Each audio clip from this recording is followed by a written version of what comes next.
teman-teman dan ibu dosen, perkenalkan saya Rahela Rafajire dengan NIM 2406085007 dari kelas C dengan nomor urut absen 5. Pada kesempatan kali ini, saya akan mempresentasikan materi mengenai pemikiran Judith Butler, khususnya yang berkaitan dengan konsep gender performativity, serta teori queer. Judith Butler merupakan salah satu tokoh penting dalam kajian feminisme dan studi gender modern. Melalui pemikirannya, Butler mencoba mengkritik cara pandang tradisional tentang gender serta menjelaskan bagaimana identitas gender terbentuk dalam kehidupan sosial. Nah, dalam presentasi ini, saya akan membahas beberapa poin utama, yaitu kritik Butler terhadap pandangan tradisional tentang gender, konsep gender performativity, kritik terhadap heteroseksualitrik, serta pengaruh pemikiran Butler dalam teori queer dan kajian modern. Baik, untuk memulai presentasi ini, pertama-tama saya akan menjelaskan mengenai latar belakang pemikiran Judith Butler. Judith Butler adalah seorang filsuf dan teoretikus feminisme dari Amerika Serikat yang terkenal dengan gagasan tentang gender performativity dan queer theory. Pemikirannya banyak dipengaruhi oleh teori posturalisme, terutama Michael Foucault, Jacques Derrida, dan psikoanalisis Lacan. Karya Butler yang paling terkenal adalah Gender Trouble, yang menjadi salah satu teks penting dalam teori feminisme dan queer theory. Dalam karya ini, Butler mengkritik pandangan tradisional yang menganggap gender sebagai sesuatu yang alami dan tetap. Menurut Butler, teori feminisme perlu mengkritik asumsi bahwa hanya ada dua identitas gender yang tetap, yaitu laki-laki dan perempuan. Ia berusaha membuka kemungkinan bahwa identitas gender bersifat lebih kompleks dan tidak selalu mengikuti aturan sosial yang dominan. Pemikiran Judith Butler muncul sebagai kritik terhadap pemahaman tradisional tentang gender yang sudah lama berkembang di masyarakat maupun dalam berbagai teori sebelumnya. Nah, dalam pandangan tradisional, gender sering dianggap sebagai sesuatu yang tetap dan ditentukan sejak seorang lahir berdasarkan jenis kelamin biologisnya. Nah, misalnya seseorang yang lahir sebagai laki-laki dianggap secara alami harus memiliki sifat maskulin seperti kuat, tegas, dan rasional. Nah, sebaliknya seorang yang lahir sebagai perempuan dianggap harus memiliki sifat feminim seperti lembut, emosional, dan penuh perhatian. Nah, pandangan seperti ini membuat masyarakat sering menganggap bahwa identitas laki-laki dan perempuan sudah jelas, tetap dan tidak dapat berubah-ubah. Bahkan dalam beberapa teori sebelumnya, identitas perempuan sering dipahami sebagai satu kategori yang sama, seolah-olah semua perempuan memiliki pengalaman dan sifat yang serupa. Namun, Judith Butler justru mempertanyakan cara pandangan tersebut. Butler berpendapat bahwa identitas gender sebenarnya tidak selalu stabil atau tetap seperti yang selama ini diyakini.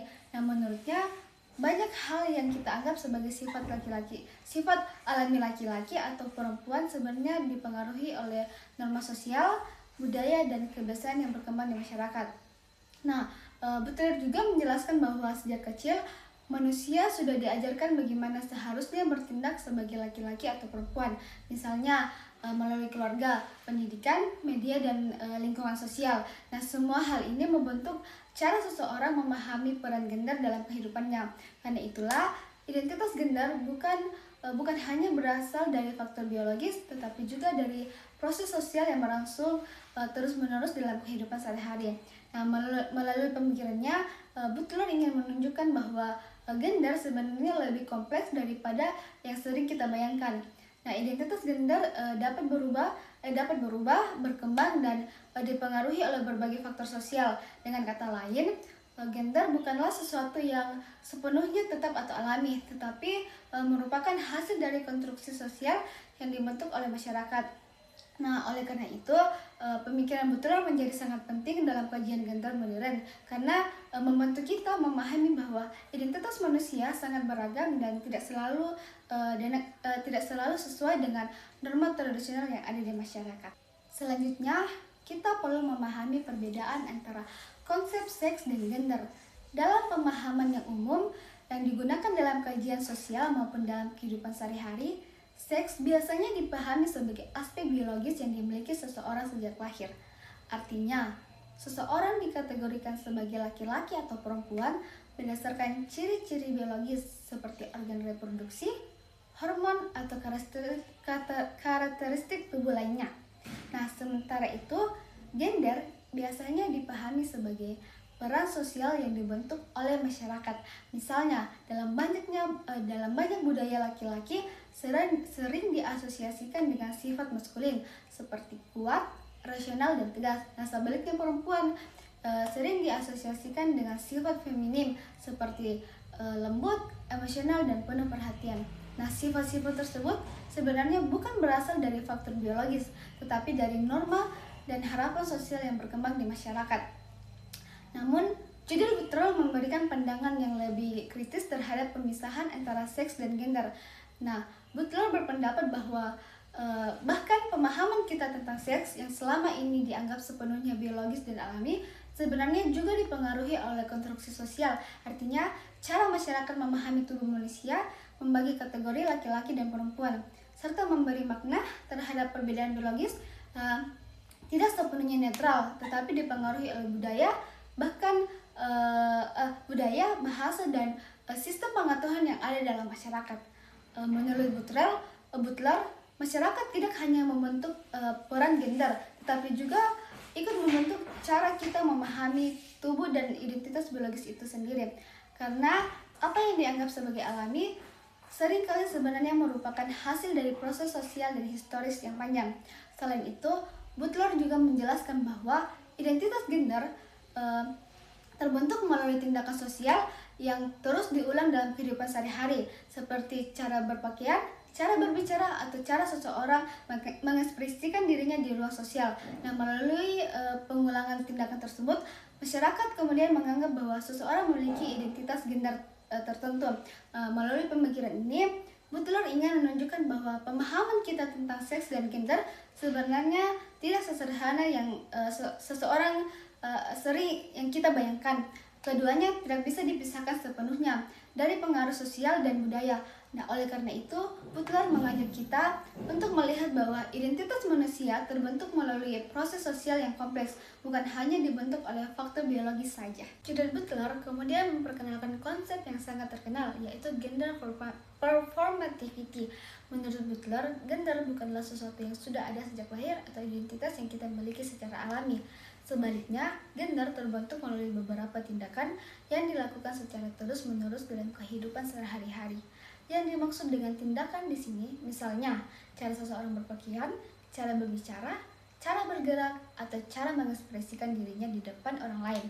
Ketika tindakan tersebut dilakukan berulang-ulang kali, masyarakat kemudian menganggapnya sebagai identitas gender tertentu. Karena itu, Butler mengatakan bahwa gender sebenarnya bukan sesuatu yang kita miliki, tetapi sesuatu yang kita lakukan. Identitas gender terbentuk melalui kebiasaan dan praktis sosial yang terus diulang.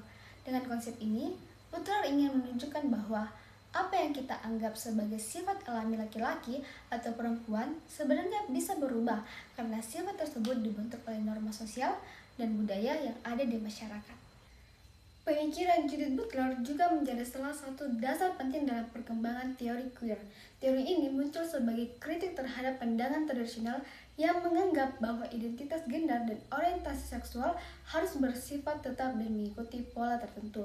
Dalam pandangan tersebut, seseorang biasanya diharapkan memiliki identitas gender yang sesuai dengan jenis kelamin biologisnya, serta memiliki orientasi seksual yang dianggap normal oleh masyarakat. Namun, teori queer yang dipengaruhi oleh pemikiran Butler menolak gagasan tersebut. Teori ini berpendapat bahwa identitas gender dan seksual tidak selalu bersifat tetap, tetapi dapat berubah dengan perkembangan sesuai dengan pengalaman individu dan konteks sosialnya. Oleh karena itu, identitas manusia dipahami sebagai sesuatu yang cair dan dinamis, bukan sesuatu yang sepenuhnya tetap atau alami. Nah, pemikiran ini membantu kita memahami bahwa identitas gender dan seksualitas manusia sebenarnya sangat beragam. Butler juga menjelaskan bahwa norma gender tidak muncul secara alami, tetapi dibentuk oleh berbagai faktor sosial yang ada di dalam masyarakat. Faktor-faktor tersebut antara lain seperti budaya, agama, pendidikan, serta media. Melalui proses sosialisasi dalam berbagai lingkungan tersebut, masyarakat secara tidak langsung mengajarkan bagaimana seseorang seharusnya bersikap sebagai laki-laki ataupun sebagai perempuan. Nah, misalnya dalam budaya tertentu, laki-laki sering diharapkan bersifat kuat, tegas, dan rasional. Nah, sedangkan perempuan diharapkan bersifat lembut, emosional, dan penuh perhatian. Harapan-harapan ini kemudian diperkuat melalui pendidikan, ajaran agama, serta representasi yang sering muncul dalam media seperti film, televisi, atau iklan. Nah, karena nomor tersebut diulang dalam kehidupan sehari-hari, masyarakat kemudian menganggapnya sebagai sesuatu yang wajar atau alami. Padahal sebenarnya norma gender tersebut merupakan hasil dari konstruksi sosial. Pemikiran Judith Butler memberikan dampak yang sangat besar dalam kajian modern. Melalui berbagai gagasannya, Butler mengajak kita untuk melihat kembali cara masyarakat memahami gender dan identitas manusia.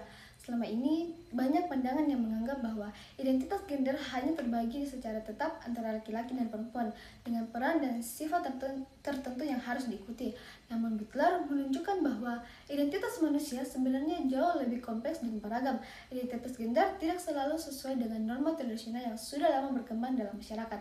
Nah, banyak identitas yang tidak sepenuhnya mengikuti pola tersebut. Dengan hal ini menunjukkan bahwa gender tidak bersifat tetap tetapi dapat berubah dan dipengaruhi oleh berbagai faktor sosial. Nah, dengan pemikiran ini, Butler membantu membuka cara pandangan yang lebih luas dalam memahami keberagaman identitas manusia. Sebagai kesimpulan, pemikiran Judith Butler memberikan perspektif baru dalam memahami gender dan identitas manusia.